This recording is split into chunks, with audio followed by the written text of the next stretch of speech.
Preventing the Galaxy S24 from reading caller names aloud helps maintain privacy and avoids interruptions in quiet or public environments.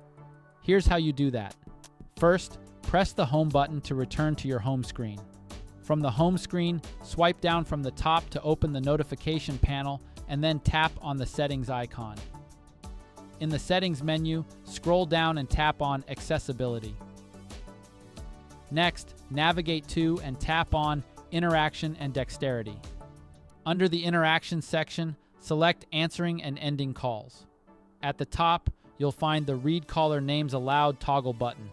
Tap it to switch the feature off. Additionally, you can choose between always or over Bluetooth and headphones only.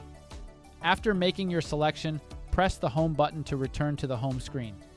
For users who might have issues turning this feature off, you simply have to restart your phone and it should work properly after that. So press and hold the volume down and power keys for a couple of seconds. When the power options appear, select Restart and then confirm it.